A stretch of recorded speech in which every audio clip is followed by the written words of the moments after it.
Hello everyone. ये second class unit and measurement का last class में जो हम लोगों ने करा था, types of physical quantity, types of units, dimension और कुछ एक फंडामेंटल 7 फंडामेंटल क्वांटिटीज और कुछ एक डिराइव्ड क्वांटिटीज के हम लोगों ने डायमेंशनल फार्मूले फाइंड आउट किए थे। Now our next topic is applications of dimensional analysis. Actually ये डायमेंशन हम पढ़ क्यों रहे हैं? There must be some application. इन डायमेंशंस का कोई ना कोई एप्लीकेशन होगा। तो this is very important topic. Class 11th या कंपटीशन दोनों के लिए हम देखें तो 3 एप्लीकेशन है। First, to derive a formula. कोई फार्मूला हमको नहीं याद है, डायमेंशनल एनालिसिस से डिराइव कर सकते हैं। Second, to convert unit from one system to other system. कोई भी यूनिट है, जैसे metre per second, it is MKS unit, इसको सीजीएस यूनिट में कन्वर्ट करना है, या newton, it is SI unit, इसको हमको डाइन में कन्वर्ट करना है। So that we can do by this method. And then third is to check a formula whether it is dimensionally correct or not. कोई formula हमको check करना। Suppose we are confused in some formula, कोई formula में हम confuse कर गए और हमको देखना है वो फार्मूला डायमेंशनली करेक्ट है कि नहीं। सो बी वेरी कॉशियस, ध्यान देना है, डायमेंशनली करेक्ट है कि नहीं ये हम चेक कर सकते हैं। करेक्ट है या नहीं है, that we can not check. If a formula is dimensionally correct, it does not mean that it is also correct. कोई फार्मूला डायमेंशनली करेक्ट है तो वो करेक्ट हो ऐसा जरूरी नहीं है।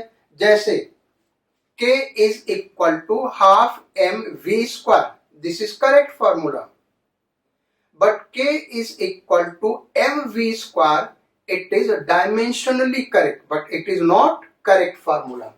सो हम डायमेंशनल करेक्टनेस किसी फार्मूला का यहां से चेक कर सकते हैं। तो बच्चों एक एक करके एप्लीकेशन पे आते हैं। First, to derive a formula. Formula कैसे डिराइव करते हैं? So I will take 1 or 2 examples. Basically एक सर्टेन मेथड होता है, उसी से हम इसको करते हैं। तो एक एग्जांपल हम ले लेते हैं या 2 एग्जांपल ले लेते हैं, फिर अगले पे चलेंगे।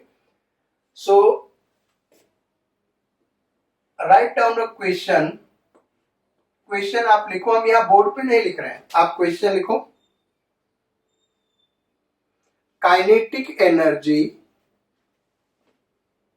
कैपिटल के of a body depends on its mass small m and velocity small v. Find out formula for kinetic energy. ये क्वेश्चन है। काइनेटिक एनर्जी एक बॉडी का उसके मास पे डिपेंड कर रहा है और v पे डिपेंड कर रहा है, तो काइनेटिक एनर्जी का फार्मूला क्या होगा ये हमको बताना है। आप सबको पता है k का फार्मूला हाफ mv स्क्वायर होता है। अब इसको डिराइव कैसे करेंगे?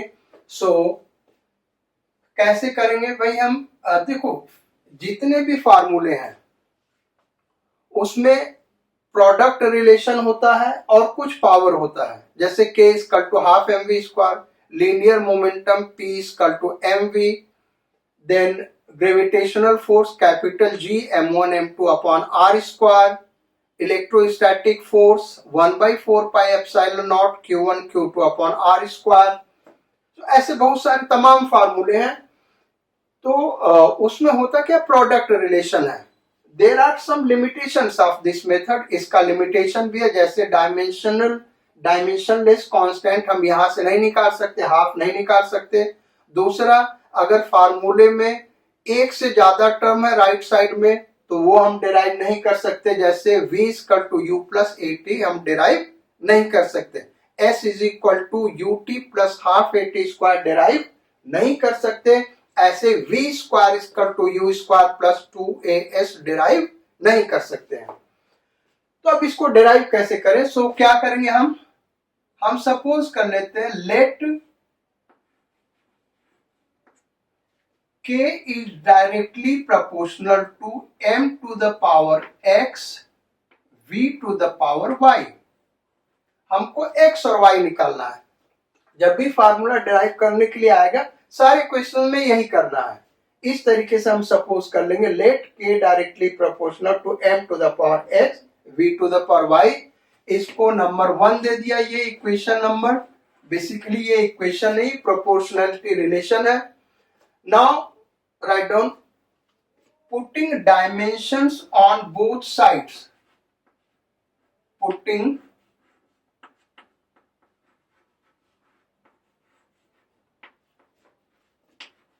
dimensions on both sides, दोनों साइड में डायमेंशन हम पुट कर दें। काइनेटिक एनर्जी का डायमेंशनल फार्मूला हमको पता होना चाहिए। So m L2 T minus 2 is equal to, यहां पे जो लेफ्ट साइड का डायमेंशनल फार्मूला होगा वही राइट साइड का, तो इक्वल का साइन आ गया। मास का dimensional formula capital M to the power x, velocity LT minus 1, last term हम लोगों ने पढ़ा था पिछले क्लास में, टू द पावर y। अब इसको कैसे लिख सकते हैं? m L2 T minus 2 is equal to m to the power x L to the power y t to the power minus y। Now write down equating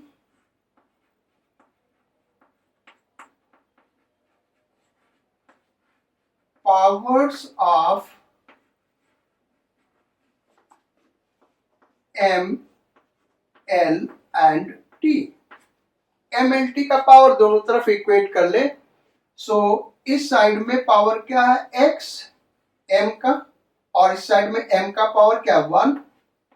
सो दोनों equal होगा, x का value आ गया। ऐसे l का power equate करें तो इस side में क्या है? y इज इक्वल टू, इस साइड में पावर क्या है? 2, तो y का वैल्यू 2 आ गया। ऑब्वियसली यहां से भी करोगे तो y का वैल्यू 2 ही आएगा।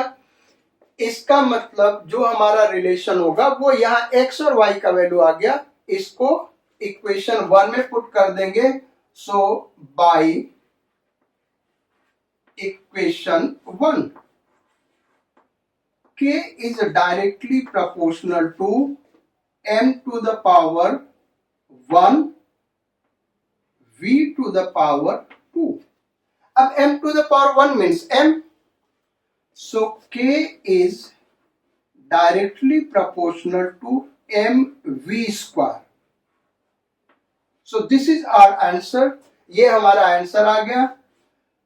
कुछ बुक में आप देखेंगे यहाँ पे लिखा होगा k is equal to cmv square where c is a constant, actually वो डायमेंशनलेस कांस्टेंट है और उस कांस्टेंट को डायमेंशनल एनालिसिस से हम डिटरमिन नहीं कर सकते हैं।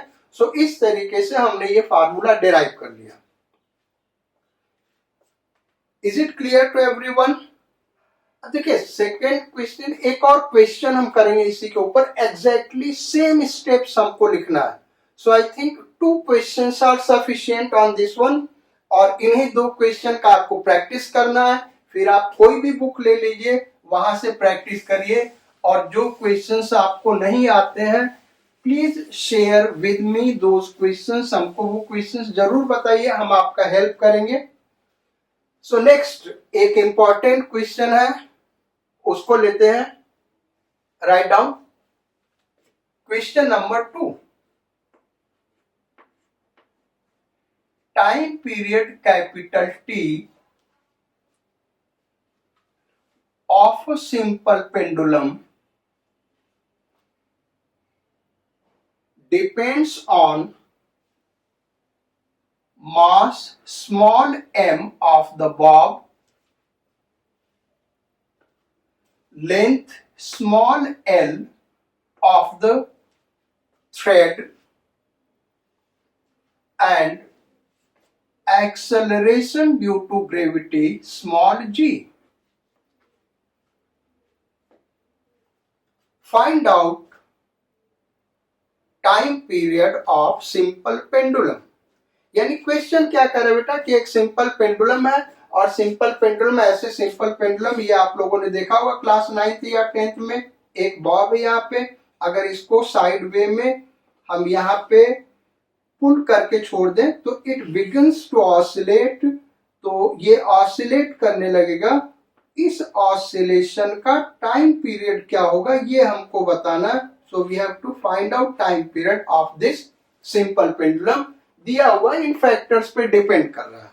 अब जैसे पीछे किया था वैसे ही करेंगे। लेट पहला स्टेप आप देखिएगा पिछले क्वेश्चन का, यही होगा t directly proportional to m to the power x, l to the power y, g to the power z। ठीक है। देन सेकेंड स्टेप क्या करेंगे, putting dimensions on both sides, putting dimensions on both sides।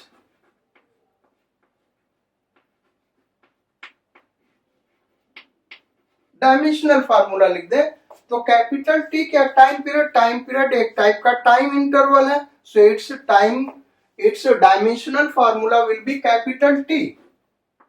अच्छा, अब इस side और इस side का डायमेंशनल फार्मूला दोनों का सेम होना चाहिए, तो यहां इक्वल का साइन लगा देंगे। मास का dimensional formula capital M to the power x, length का capital L to the power y, acceleration due to gravity L t minus 2 to the power z। So अब इसको रीअरेंज करें तो यहां पे क्या आ गया बेटा, m to the power x, l to the power यहाँ y है और यहाँ l to the power z, तो l टू द पावर क्या होगा y प्लस z। नहीं समझ में भाई, l to the power y into l to the power z, तो क्या हो गया l to the power y plus z। Power क्या हो जाएगा, ऐड हो जाएगा क्योंकि सेम बेस है, t to the power minus 2। इधर क्या है t। अच्छा, अब हमको पता नेक्स्ट स्टेप में क्या करना है, एम एल टी का पावर इक्वेट करना। अगर ये दोनों इक्वल है तो पावर इक्वल होगा, तो इस साइड में तो m का पावर कुछ आ ही नहीं यानी 0 और l का पावर 0, t का पावर 1 है, कुछ नहीं लिखा यानी 1 है। तो इक्वेटिंग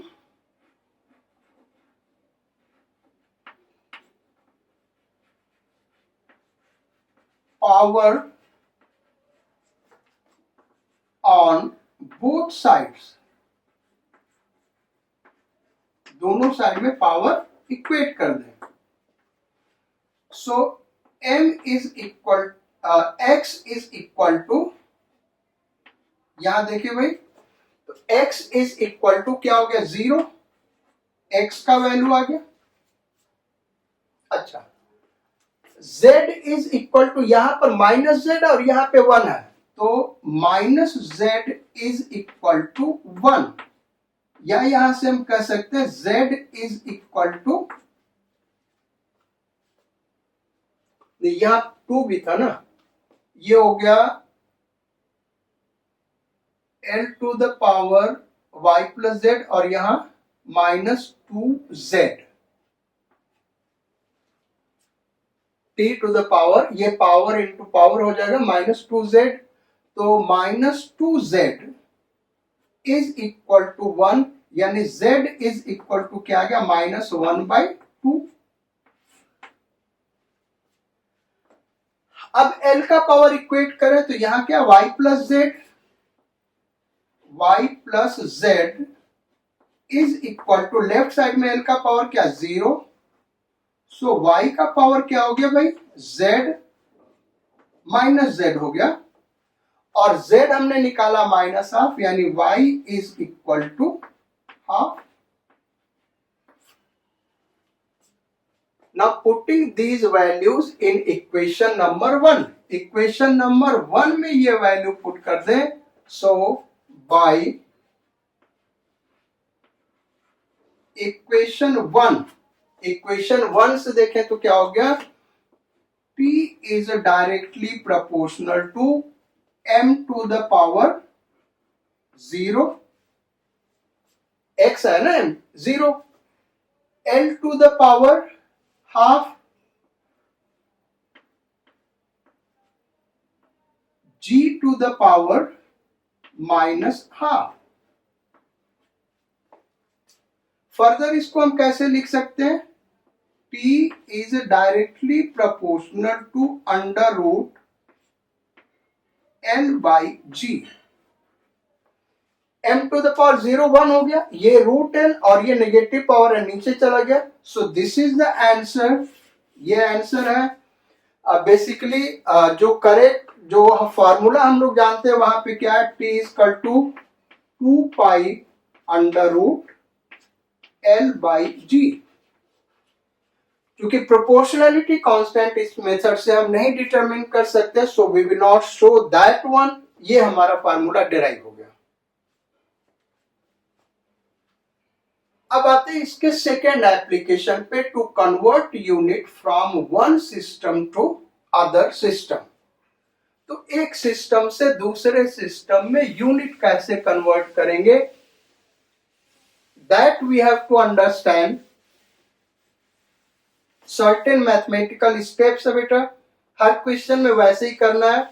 सो एक सिंपल एक क्वेश्चन हम करा दे रहे हैं और उसी से आप और भी क्वेश्चंस प्रैक्टिस कर सकते हैं. टफ क्वेश्चंस करना होगा जो आईआईटी लेवल का, तो वो हम अलग क्लास में डिस्कस करेंगे, अलग लेक्चर उसके लिए देंगे. So like write down question second application पे, convert 5 newton into dynes. 5 newton को हमको किस में कन्वर्ट करना है भाई, is equal to how many dynes. ये फोर्स का यूनिट है, ये हमको निकालना है. 1 न्यूटन में कितने डाइम्स होते हैं ये फाइंड आउट करना है. डायंस नहीं समझ लेना बेटा, the correct pronunciation is dynes not dyans. वो हिंदी वाला डायन नहीं है. तो अब इस क्वेश्चन को करने के लिए क्या है, इसके लिए एक स्टेटमेंट लिखो.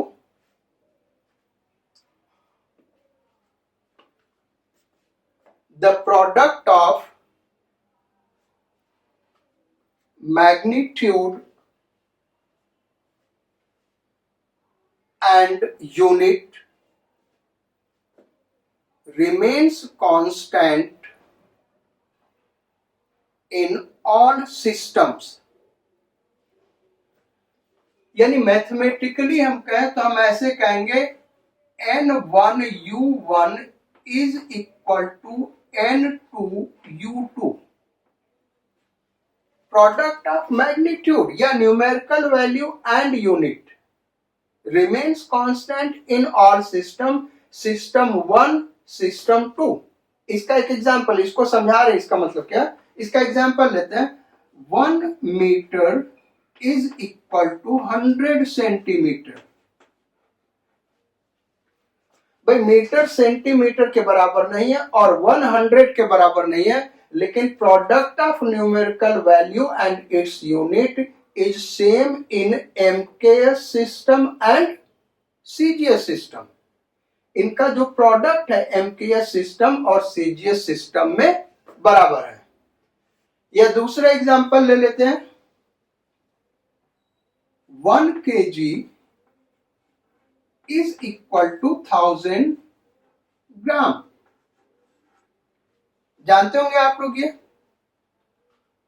सो kg is not equal to gram, 1 is not equal to 1000, but the product of these two is equal to product of these two in two different systems.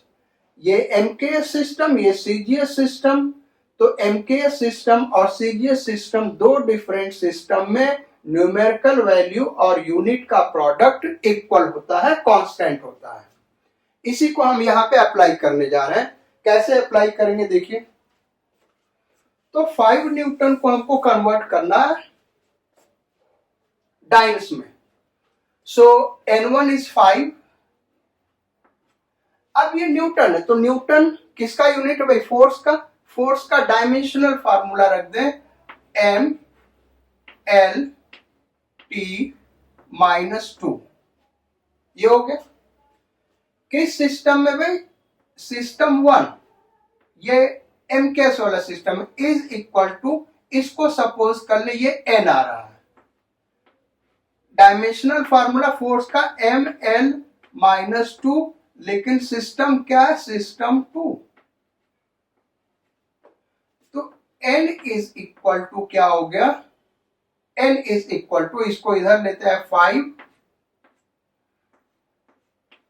M1 upon M2 into L1 upon L2 into T1 upon T2 whole to the power -2 is equal to 5। System 1 में ये मास का dimension है, यानी unit क्या होगा? KG. और system 2 में मास का यूनिट क्या है भाई? ग्राम। इनटू सिस्टम 1 में लेंथ का यूनिट मीटर, सिस्टम 2 में लेंथ का यूनिट सेंटीमीटर, इनटू सिस्टम 1 में टाइम का यूनिट सेकेंड अपॉन सिस्टम 2 में भी second -2 is equal to 5। Now 1 kg is equal to 1000 gram. So 1000 gram upon gram into 100 cm upon cm, ये second second cancel out हो गया। So is equal to 5 into 10 to the power 5. So this is answer. Means 5 Newton is equal to 5 into 10 to the power 5 dynes.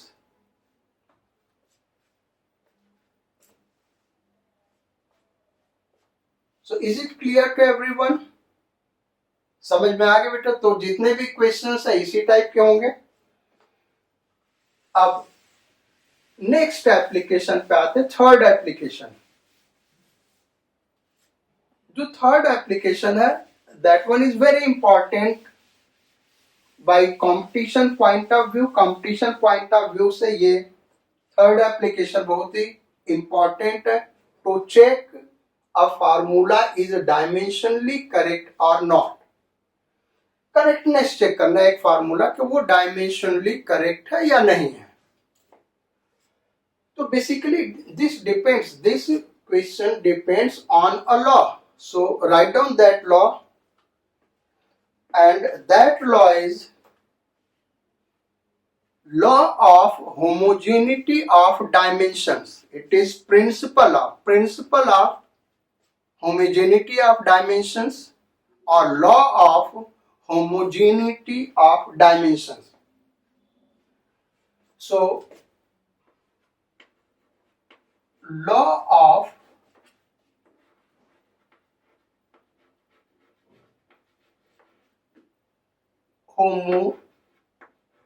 homogeneity of dimensions।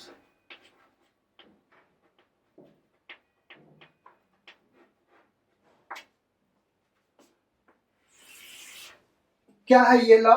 Write down.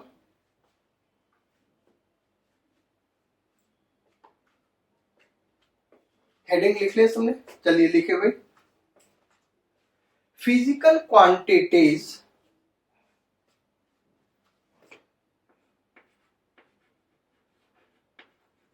Physical quantities of only same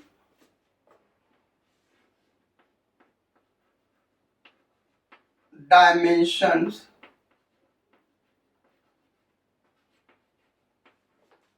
can be added, comma, subtracted,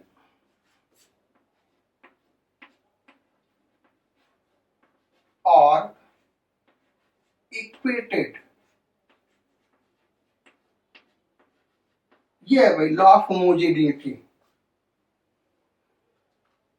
क्या करें, जो physical quantity same dimensions के उन्हीं को हम add, subtract या equate कर सकते हैं। फॉर एग्जांपल हम ये कभी नहीं कर सकते 3 litre is equal to 3 metre, ये इक्वल हो ही नहीं सकता। 1 लीटर 1 मीटर, दोनों का डायमेंशन अलग अलग है। लीटर यानी वॉल्यूम L क्यूब, मीटर यानी लेंथ L, डायमेंशन अलग अलग है, so it can not be equated. Then 2 metre plus 2 second, we can not add it, dimensions different है। 5 metre minus 2 kg, we can not subtract, dimensions different है। यानी क्या करा, जो फिजिकल क्वांटिटी सेम डायमेंशंस के हैं उन्हीं को हम ऐड, सबट्रैक्ट या इक्वेट कर सकते हैं। Okay, now write down a note.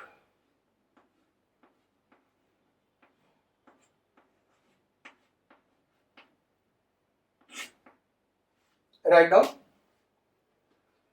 trigonometric functions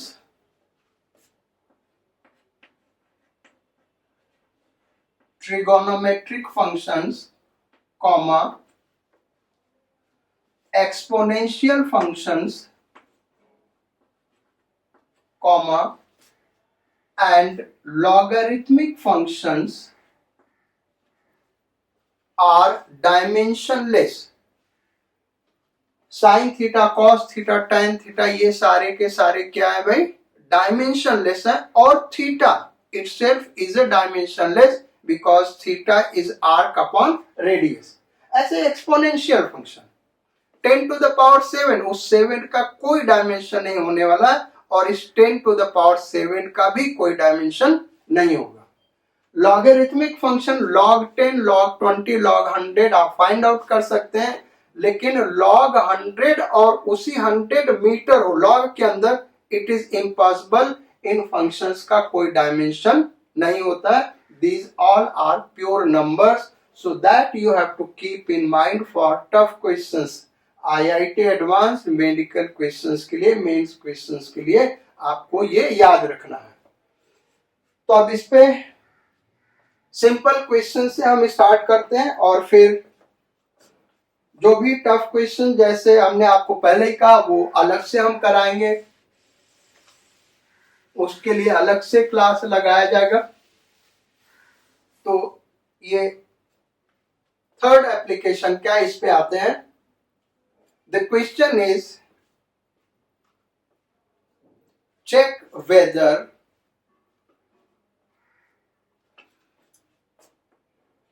S is equal to ut plus half at is correct formula और नॉट। आपको ये बताना है कि ये जो फार्मूला लिखा है S is equal to U T plus half A T correct formula है कि नहीं है। Where S, U, A and T have their usual meanings. इनका usual meaning displacement, initial velocity, time and acceleration, वो आपको पता है। अब इसको सॉल्व कैसे करेंगे, वैसे आपको देख के ही लग रहा है ये करेक्ट नहीं, क्योंकि हाफ 80 स्क्वायर होना चाहिए। but how you will solve this in exam that we are going to discuss. So हमको करना क्या है, इस इक्वेशन में हम देखें तो तीन टर्म्स हैं, ये टर्म और ये टर्म ऐड तभी होगा जबकि इनका डायमेंशनल फार्मूला सेम होगा, और इसको इनसे इक्वेट कर रहे हैं, ये इक्वेट तभी कर सकते हैं जबकि इसका डायमेंशनल फार्मूला वही हो या जो इसका हो। इस तरीके से हम क्या करेंगे, तीनों का अलग अलग डायमेंशनल फार्मूला निकालेंगे। अगर तीनों का डायमेंशनल फार्मूला सेम आ गया then it is dimensionally correct, लेकिन अगर उसमें से किसी एक का भी डिफरेंट हो गया then the equation is dimensionally wrong, और अगर डायमेंशनली रॉन्ग फार्मूला है then 100% it is a wrong formula. So dimensional formula of S, it is a type of length, so L. Dimensional formula of UT,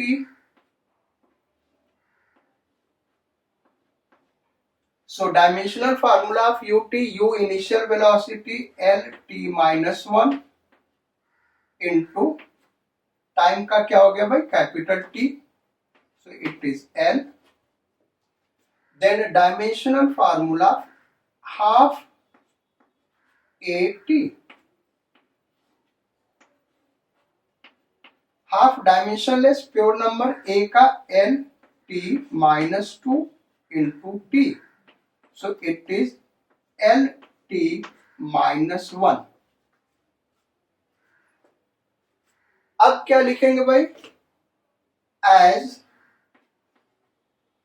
dimensional formula of S is equal to dimensional formula of UT is not equal to dimensional formula of AT, so formula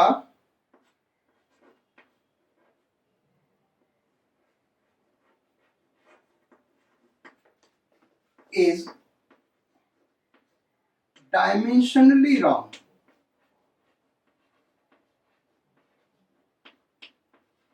Dimensionally क्या होगा बेटा, wrong होगा, and if a formula is dimensionally wrong then it is wrong formula.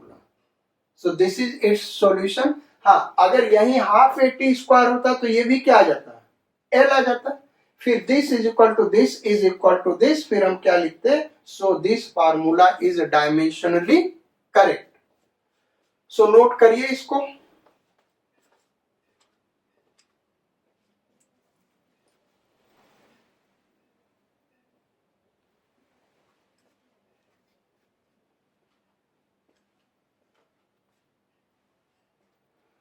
चलो अब इसी पे एक और क्वेश्चन लेते हैं। ये तो हो गया भाई डायमेंशनली राइट है या रॉन्ग है इस टाइप का। इस पे दूसरा क्वेश्चन कैसे बनता है, दूसरा क्वेश्चन है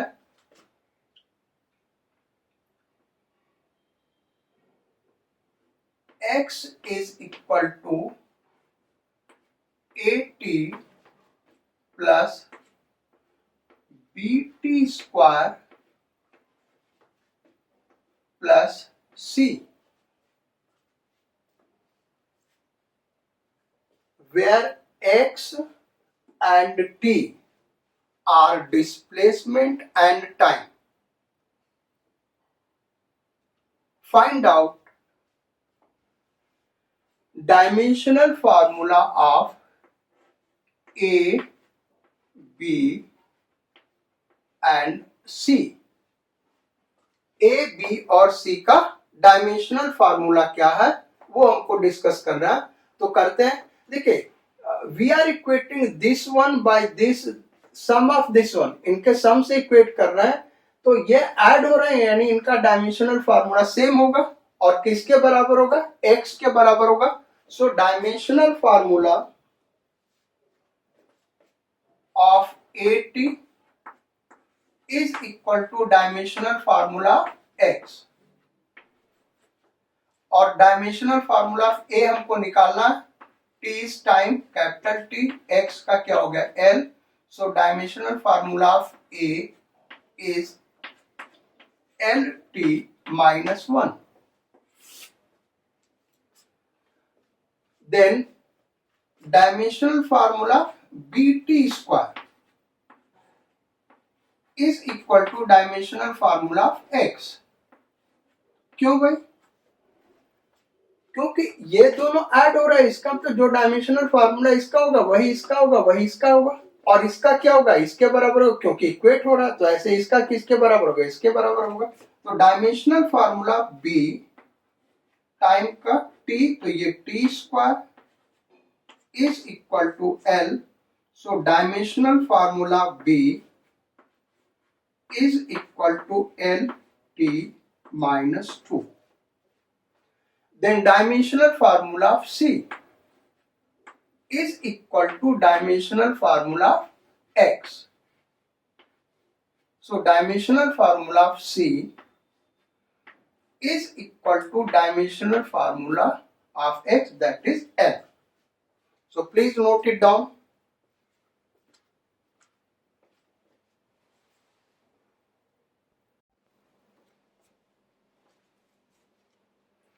हाँ भाई, तो अब डायमेंशनल एनालिसिस के न्यूमेरिकल्स हो गए। अब इसके लिमिटेशंस को देख लेते हैं। देयर आर 4 लिमिटेशंस, 4 लिमिटेशंस हैं। आप स्नैपशॉट लेके इनको नोट कर सकते हैं। एक बार नोट करने के बाद फिर अच्छे से हम इनको समझा देते हैं।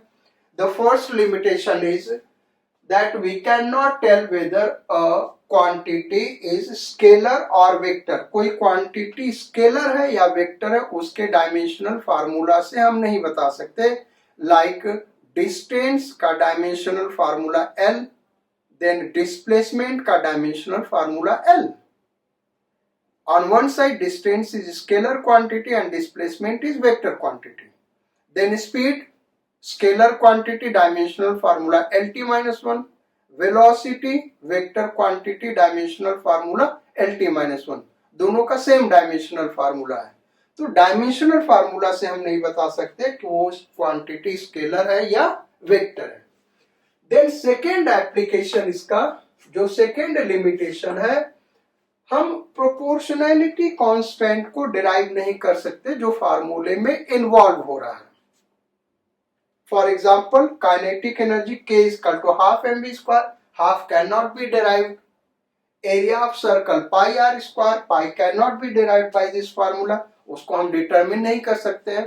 तो किसी भी फार्मूले में जो कांस्टेंट्स, प्रोपोर्शनैलिटी कांस्टेंट्स आ रहे हैं, डायमेंशनल एनालिसिस से डिराइव नहीं कर सकते। Then third limitation of dimensional analysis, कोई भी फार्मूला जो logarithmic function, exponential function and logarithmic functions, exponential functions and trigonometric functions पे डिपेंड करते हैं, ऐसे फार्मूले को हम डिराइव नहीं कर सकते। The reason is very simple, because these three functions do not have any dimensions, और इनका डायमेंशंस ही नहीं है, तो डायमेंशनल एनालिसिस से ये फार्मूले डिराइव नहीं किए जा सकते। क्योंकि डिराइव हम करते कैसे, लेफ्ट और राइट में डायमेंशंस के पावर को इक्वेट करते हैं, और वो डायमेंशंस ही नहीं है। देन फोर्थ लिमिटेशन, अगर कोई फिजिकल क्वांटिटी मोर देन 3 फिजिकल क्वांटिटी पे डिपेंड करती है, तो ऐसे फार्मूला को हम डिराइव नहीं कर सकते। तो रीजन बड़ा सिंपल है। बेसिकली हम क्या कर रहे हैं, ये इसलिए लिखाया गया है क्योंकि m, l और t के पावर्स को इक्वेट कर रहे हैं, तो 3 इक्वेशन बनेगा, और 3 इक्वेशन से 3 अननोन फाइंड आउट कर सकते हैं, 3 अननोन फाइंड आउट कर सकते हैं, यानी 3 अननोन फिजिकल क्वांटिटीज जिन पे डिपेंड कर रहा है उनके फार्मूले को डिराइव कर सकते हैं। लेकिन अगर चौथा आ गया तो m, l, t के पावर को इक्वेट करके नहीं कर सकते। So this is fourth application. लिखना आपको 11th में ये, but it is not correct. हर बुक में यही लिखा मिलेगा, but it is not correct. Sometimes we can derive formula involving more than 3 physical quantities. कब कर सकते हैं, जबकि हमको जो डायमेंशनल एनालिसिस कर रहे हैं वहां पे m, l, t इन 3 डायमेंशंस के अलावा एक चौथा डायमेंशंस भी इन्वॉल्व हो रहा है, तो चौथा इक्वेशन मिल जाएगा, उस केस में डिराइव कर सकते हैं, अदरवाइज डिराइव नहीं कर सकते हैं। तो ये हो गया हमारा लिमिटेशंस ऑफ डायमेंशनल एनालिसिस। आप इसको नोट कर ले। देन नेक्स्ट क्लास जो होगा, there we will start significant figures and calculations up to correct significant figures. So let us come in next class. Till then, stay fit, stay healthy, and enjoy your life by doing hard labor and hard study. Fine.